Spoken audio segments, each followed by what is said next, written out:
What is up, guys? It's the Sound Alchemist, and once again I am sitting right here, thousands of miles away from Gersh 1. And today we're back at it to answer your questions, thousands of miles away to you, the viewer, in another episode of For the Greater. This is a video series where we answer the questions left by you, the viewer. If you have a question for us, comment down below. Put a question in front of your question because we get to those questions first. That is what Gopher Tastes Good said, or asked, or did. Does that mean you've eaten gopher? Probably. For some reason, I feel like gopher would taste like chili. Oh. This question says, are the Necrons united or are they infighting between each other? There is horrendous amounts of infighting until this weekend. Well, the 28th, right? May 28th? 23rd? 20th? It's in the 20s. Yeah, pretty soon we are going to get the Silent King back. So let's go through the story of the Silent King and why he is so important. Yeah. Una vez había un niño que no podía hablar, pero era king. Yes. Translate that. So that basically means Guillermo del Toro is a really good director. So what had happened was back in 60 million years ago, the Necron tier race was kind of battling the old ones, trying to attain immortality. The old ones did not want to share immortality with the Necron tier. That Necron tier empire was ruled by one man. His name was the Silent King. He was the Silent King because he never spoke to anybody. He disseminated his rule to two of his compadres, and then they would then tell the rest. He is the one who organized the dynasties, all the different dynasties, made a deal with the Catan, and turned his entire race into the Necrons. Right. And then he felt bad. He felt really bad that he basically destroyed the souls of all of his people. But he didn't know that at the time. He was tricked. Right, afterwards, yeah. And then so then they rebelled, they killed the Catan, or they shattered the Catans into millions of pieces, except for maybe the Void Dragon. But that's beside the point. And then so he was like, all right, so I'm going to go to your sleep. Go to sleep. I'm going to leave. And he left. But on his way out of the Milky Way galaxy, he ran across the Tyranids. And he was like, oh, shit. The Tyranids are coming to destroy my children. I need to go back and warn them, or I need to go back and wake them up. He has finally returned. So this is like... So when they say that the Silent King is coming back, this is a big deal. This is bigger than a Primarch. Right. This is like the Emperor coming back. Because in the eyes of the Necrons, that is their Emperor. Yeah, and he should have the power of the what is it called? The Emperor. Or powers that could rival that of like the Chaos Gods in a way, kind of. Yeah. This is really, really big news, and it's something that we thought would never happen. Right. Yeah. Because of how the lore builds him up to be such a powerful individual. Check out our 40 facts on. I did the most recent Necron Overlord. I forget his name. Oh, Amon Tech, something like that. Yeah. So I did a 40 facts video on that Necron Overlord, and it explains how the Emperor actually had a plan. He figured. These warrior races that the old ones created to fight us, they're going to die out while we're sleeping. But just in case they don't, and we need to reawaken everybody all at once in order to fight another threat, he thought of these warriors. I'm going to put this in place. And that Necron Lord understood that. Unfortunately, the mind of that Necron Lord was basically turned to mush because of envy and anger and resentment. But now with Silent King coming back, I wonder if that protocol is going to awaken and there's going to be a huge rise of Necrons just everywhere. Kind of like chaos is everywhere in the Milky Way galaxy now and breaking up the Imperium. Yeah. Maybe the Necrons are going to do the same. Because there's so many worlds out there that are unknowing to the residents on there, a sleeping tomb world. And it's like, if the Necrons woke up now, they're going to completely like eradicate it, and it's just the amount of possibilities that could happen with the Silent King returning are crazy. Like, this is big. And one thing to remember about the War in Heaven is that the Necron tier and the Necrons were very fractured. Even when they were fighting the old ones, they still try to maintain their own power and their own autonomy, depending on their dynasties. So just because the Emperor is coming back doesn't mean that Necron on Necron battles are going to be no more. Like, it's still going to happen because there's still going to be Necron lords who decide not to join the Silent King. Like, who knows if Trazian the Infinite is willing to, like, open up his vaults for the Silent King to do whatever he wants with it. Right. And usually what we saw in the War in Heaven is that the Silent King usually does a really good job of unifying his people against one specific threat. Yeah. It was the old ones back then. I wonder... GW's made it seem like it was going to be the Tyranids, but I wonder if they're actually going to do it towards like chaos.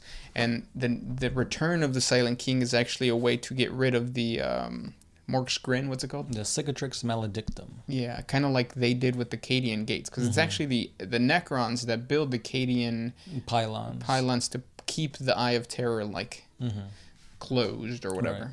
Because the Tyranids might be the thing that kind of said, oh crap, like, I need to reawaken them. But after going through the galaxy and seeing this tear, that's probably a bigger threat than the Tyranids, at least in the Silent King's eyes. Right. It's scary. Yeah. It's fun. Crazy. I wonder how his stats are going to be. Looking at the Ossiarch Bone Reapers for the Age of Sigmar line, there is, I forgot, they have like a king, like the leader of them. And it's like this really awesome, beautiful piece. It's got like the king itself, and he's got like a bunch of different like warriors, scribes, all on that same base. I have a feeling that it's going to look really similar to that. Yeah, I agree. Yeah, because I don't see like the Silent King just being a single model. Right. It's got to be more like scenery, more thematic. Like, this is a big deal. What's crazy is that the Age of Sigmar model that you're talking about looks so much like the Silent King because it's like one big dude and the two, what are they, the dudes with shields? Yeah.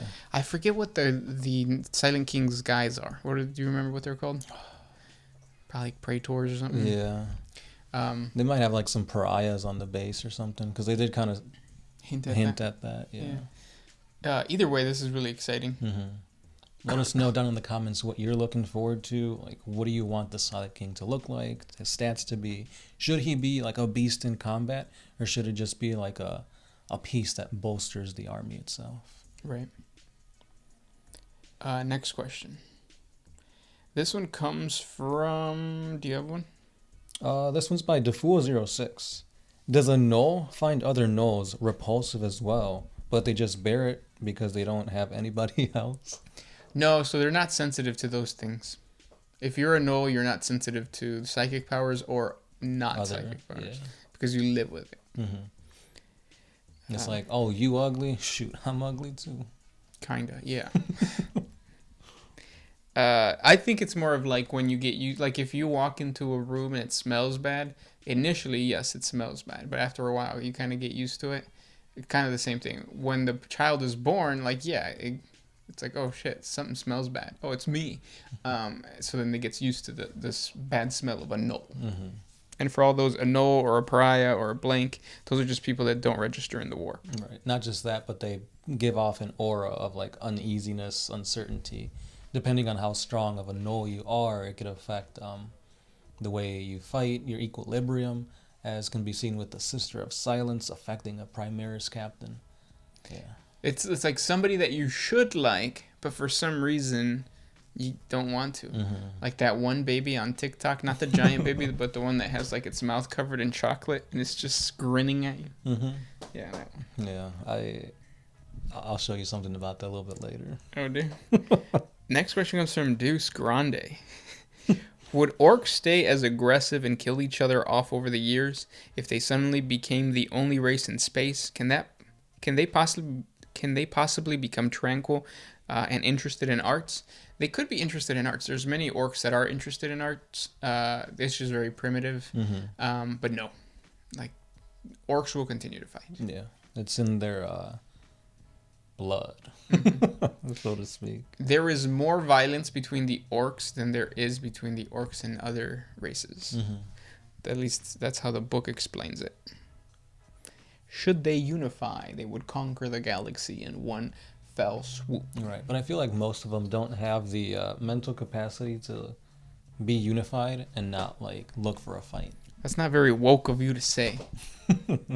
My bad. Next question. They are. Hayden Northrup. Who is the best son of Sanguinius? Gabriel Seth, Mephiston, Dante, Raphin, or Askelion? Also, how you guys say my name is hilarious. It's literally North R up. Northrup. Northrup. Oh. I don't know if I said it right. What did you say in the first place? Hayden Northrup. I think that's what we said. Northup, like Toys R Us. He put the R in the correct way, not backwards. So. Oh. But yeah, the best son of Sanguinius. That's interesting. At first, I was gonna say Mephiston, hands down, because he's the only Astarte that has beaten the Black Rage. Like he's got inflicted with it, and he overcame it. He's died and come back to life. Dude's pretty much like a vampire. That's what I was going to say. He looks like a vampire. He's like a really strong psyker at that. But at the same time, like, Dante is a G. Like, he's one of the oldest space marines. Gilliman gave him the title of, like, #1 dude in, like, the southern... Nihilus. Yeah. The Imperium Nihilus. Yeah. But at the same time, Askelion was like Dante, but back during, like, the Horus Heresy. I think he was, like, the captain of the Sanguinary Guard. Yeah. Yeah. Raphin, he's alright too, but I'm gonna say Dante, Mephiston, and then Askelion. For sure. It's a tough one though. Next one comes from DXD Kid Yo. That sounds like a Burger King action figure. Should I convert my Baneblade into an Orc Baneblade? Burger King. Remember how they used to have like action kids for their mascots? Yeah. Instead of Grimace and Grimace was cool. McDonald's had it popping with their Halloween stuff. Their DVD You stuff? got a freaking VHS. They didn't have DVDs. Oh, right. There's a VHS. You got a little like I don't know, like a bucket, Halloween bucket. That was cool. Yeah, so I think you should, for sure. Especially if you're an Orc player. If you're not an Orc player, don't do it. We have a friend who wants to start an Imperial Guard army, and the one thing that he said is that it's really expensive. So you are better off just like taking this already expensive Baneblade, turning it into an Orc, and using it as like some type of Forge World tank. Mm-hmm. I was gonna say you could even make it into a piece of terrain, but that's gonna be one expensive piece of terrain. Yeah. Next question. This one is by Fraser Steen. Do you think it would be the end of Nurgle if everyone in the Imperium started exercising proper social distancing? No, because that could only do so much. I feel like if Nurgle really wants to mess people up with like viruses and diseases, it doesn't matter if you're 6 feet apart or 100 feet apart. He could just summon Nurglings, greater demons of Nurgle. It's like he'll just taint all the water supply, taint all the flora and fauna, or the atmosphere for that matter, or just plunge your entire world into the warp. Yeah. Not to mention that us staying at home and all the stores being closed, everything being closed, more people are prone to not exercise. Mm-hmm. So then you have to deal with all the diseases that come from lack of exercise and overeating. Yes. Which, sometimes are even worse. Those are the silent killers. Mm-hmm. Moral of the story is you're just going to die, man. Yeah. So go to Nurgle. Take your immortality. Yeah, he'll keep you alive. Next question comes from Georgos Psilas. Which is the strongest chapter of the Sisters of Battle? So I think it is the Order of our Bloody Rose. Nuestra Señora de Buen Consejo. Yes. But yeah. This one is by Ty Shingleton. What happens when the Inquisition turns traitor? Other Inquisitors go after that Inquisitor. There are two factions, the Puritans and the Radicals. Half the time, Radicals are the ones being persecuted by the Puritans. Puritans, obviously, are the ones that, believe that the status quo should stay as is, and then the Radicals are the ones that are out there trying to use chaos to fight chaos. Using demon hosts, that kind of thing. Yeah. And a lot of times, it's like, if you play with fire, you're going to get burned. Yeah. Which can be seen in like almost every story with radical Inquisitors. You saw it in the game Space Marine. You have an Inquisitor who actually turns into a Chaos Lord. So. Even though you kind of see the most famous Inquisitor. Spoiler alert. Oh yeah, Eisenhorn. He goes from Puritan to Radical, and he hasn't gone to Chaos yet. Mm-hmm. That's true. Alex Dar, what is Warhammer 40K going to look like in 5 years? I don't know, cause the amount of progression that the story is seeing is really fun, really entertaining. Oh, yeah. But then at the same time, I feel like it was yesterday that Gilliman came out. It hasn't. No, it's been like 3 years. Yeah, it's been 3 years since the Primaris and that Gilliman came out. So in 5 years, we're probably still going to be sitting here talking about like a Primarch trying to return. Who's the next Primarch to return?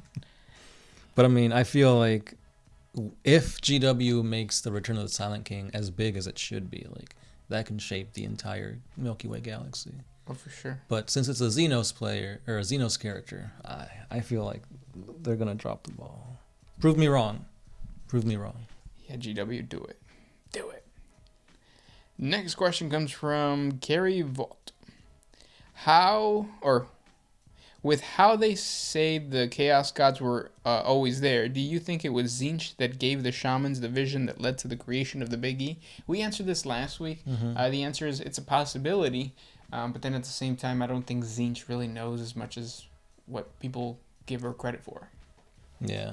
Tzeentch likes to have plans that become other plans, and there's like side plans, and I feel like all these plans never amount to anything. Yeah.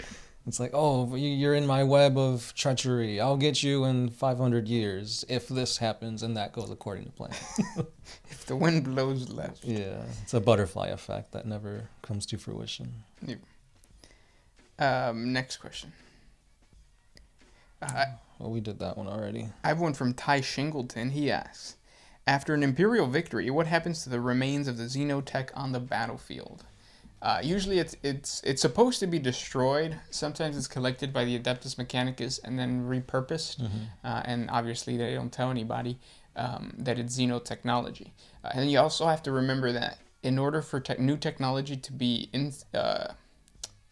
accepted into the Imperium, there is a process that takes sometimes even an entire century or multiple centuries before it becomes like common practice. So yeah.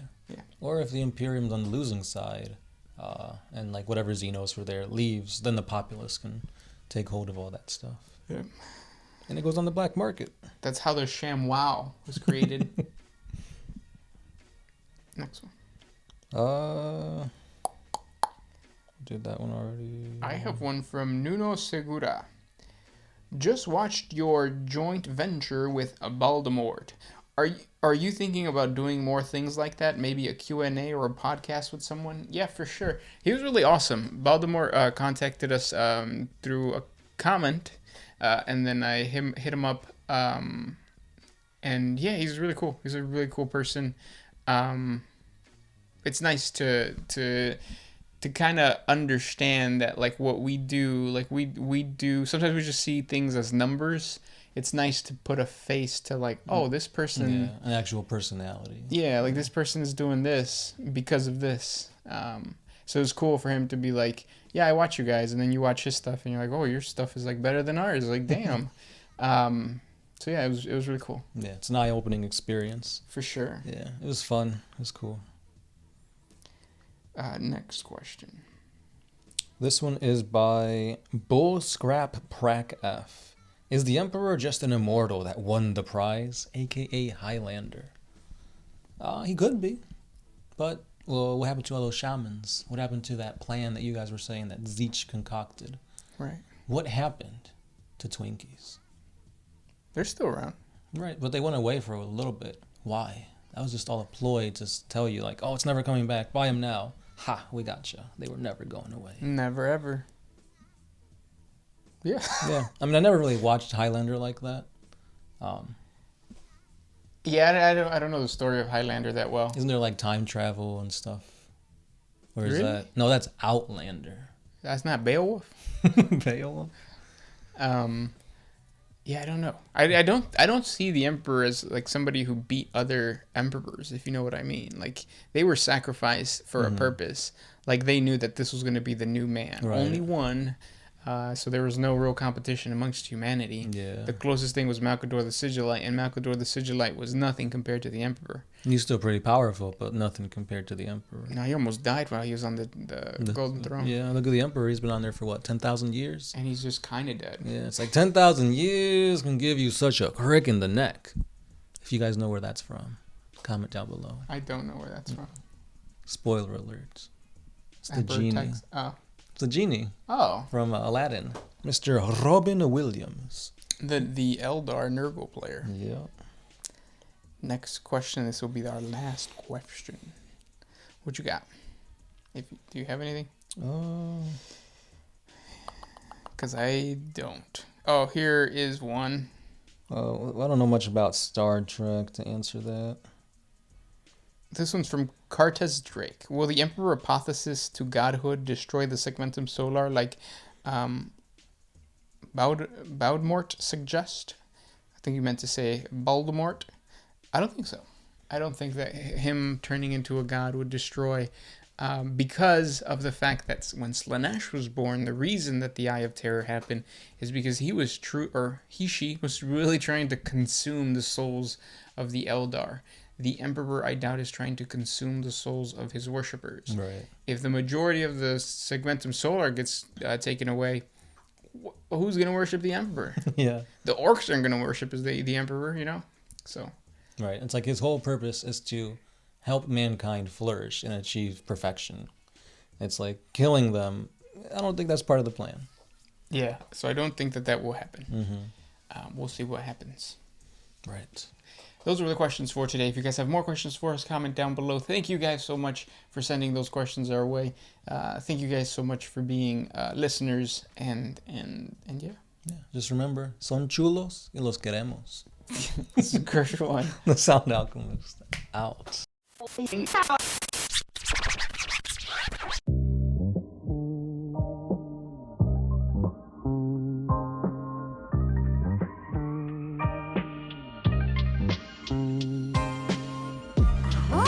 used to put my freedom first in any situation.